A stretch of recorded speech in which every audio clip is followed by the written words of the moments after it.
안녕하세요, 내놈의 그림 패턴입니다. 지난번 영상에서 예고드린 대로 노트북 리뷰를 하겠습니다. 제가 산 노트북은 레노버사의 요가 DS7이고요. 색상은 두 가지가 있던데 저는 오키드로 골랐습니다. 동네 산책로 바닥이랑 비슷한 색이더군요. 마음에 드네요. 제가 5년 만에 노트북을 바꿨어요. 아마 이 친구도 한 4, 5년은 쓸 것 같은데 오늘 이 시간에 이 친구의 장단점과 개인적인 느낌을 여러분들께 전달해드리도록 하겠습니다. 아울러 저는 그림 그리는 사람이라서요. IT 전문가적인 분석보다는 일상생활에서 펜 기능을 자주 쓰는 그림쟁이의 시선으로 리뷰할 예정이라는 점 미리 알려드리고 그럼 리뷰 시작하도록 하겠습니다. 여러분은 투인원 노트북 하면 어떤 게 떠오르시나요? 저는 2년 전쯤에 업무상 이런저런 투인원 노트북들을 만져본 적이 있는데요. 그때 잘 나가던 모델들이 다 이런 식이었어요. 힌지를 막 돌릴 수가 있어서 다양한 모드로 사용할 수 있는 것들이었죠. 근데 레노버 요가 DS7은 조금 다르게 태블릿과 모니터가 완전히 분리가 되는 분리형 태블릿 노트북입니다. 즉 키보드를 붙여놓고 쓰면 노트북이고 키보드를 떼어버리면 태블릿이죠. 태블릿 뒷부분에는 킥스탠드가 있어서 원하는 각도로 벌려서 세울 수가 있죠. 뒤에서 전체적으로 지탱해주기 때문에 펜이나 터치 위주의 작업을 할 때 매우 안정적입니다. 그리고 이 모델의 가장 멋진 기능은 키보드를 분리한 상태에서도 타이핑을 할 수 있다는 겁니다. 마치 괴물의 목을 베었는데 목이랑 몸통이 둘 다 살아 움직이는 그런 느낌? 키보드 위치를 마음대로 바꿀 수가 있기 때문에 안정적인 자세로 펜 작업을 하면서 다른 손으로 단축키도 쓰시는 분들한테 정말 필수적인 기능이라 생각합니다. 영상으로 찍지는 못했는데요. 집에서 최대한 먼 거리로 실험해봤는데 7m까지 되더라고요. 물론 7m 떨어진 곳에서 키보드를 쓸 일은 뭐 죽을 때까지 없겠지만 말이죠. 무게는 태블릿 무게가 810g 그리고 키보드까지 장착하면 1.19kg라네요. 특이하게도 키보드 바닥 부분과 힌지 부분이 두꺼운 패브릭 처리가 되어 있습니다. 힌지가 패브릭이라서 노트북을 열 때 일일이 킥스탠드까지 열어줘야 한다는 점이 좀 귀찮더군요. 제가 이쪽 전문가가 아니라서 스펙에 대한 자세한 설명은 더 전문가분들의 영상을 참고해줬으면 하고요. 최신 모델이고 10세대 인텔 CPU를 탑재하고 있다고 광고해서 성능에 대해서는 딱히 걱정하지 않고 있었는데요. 제가 주로 일할 때 쓰는 어도비 포토샵이나 일러스트레이터를 사용했을 때는 역시나 뭐 끄떡없이 잘 돌아갔습니다. 프리미어 프로는 제가 대체로 5분 이내에 컷 편집 위주의 작업만 하는데 그 정도는 뭐 전혀 문제 없었습니다만 시간이 늘어나고 레이어가 추가되고 나니 프리뷰 화면이랑 음성이 버벅거리기 시작합니다. 아쉽지만은 간단한 편집이 아니라면 쾌적한 편집은 기대하기 어려울 것 같습니다. 호기심에 롤도 돌려봤는데요.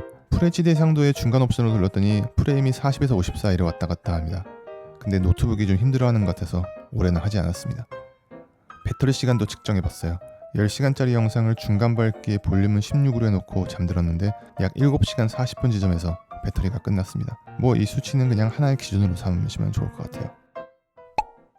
제가 오늘 가장 하고 싶었던 펜 이야기를 좀 할게요. 지금까지 레노버 제품에서는 한 번도 사용된 적이 없는 이 컬러 펜이라는 새로운 펜이 딸려왔더라고요. 어렸을 때 쓰던 연필과 유사한 모양이라 그립감은 좋았고요. USB Type-C 케이블로 충전하는 배터리 내장형이지만 무겁지도 않고 그렇다고 너무 가볍지도 않은 펜으로서는 뭐 적당한 무게더라고요. 필기감은 꽤나 만족스러웠습니다. 노트북 바꾸는데 보태려고 눈물을 머금고 팔아버린 내 와콤 신티크가 떠오르는 필기감이었어요. 제가 같은 레노버사의 요가 730이라는 모델도 좀 써봤었는데요. 이번 펜 정보가 어디에도 안 나와 있어가지고 요가 730의 펜과 스펙 비교를 할 순 없지만은 그때 비교했을 때 체감상 더 자연스러운 응답 속도를 보여줬습니다. 투인원 노트북답게 현재 화면을 캡처해서 바로 메모할 수 있는 기능은 뭐 기본으로 달려있고요. 근데 사실 이 펜은 새로운 기능이 하나 있습니다. 펜에 달린 센서로 실제 사물의 색깔을 인식, 그 색 정보를 디스플레이에 나타나게 해주는 아주 신박한 기능입니다. 그러니까 다시 말해 실제 사물의 색깔을 따서 본인의 디지털 드로잉 혹은 디자인 작업에 활용할 수 있다는 거죠.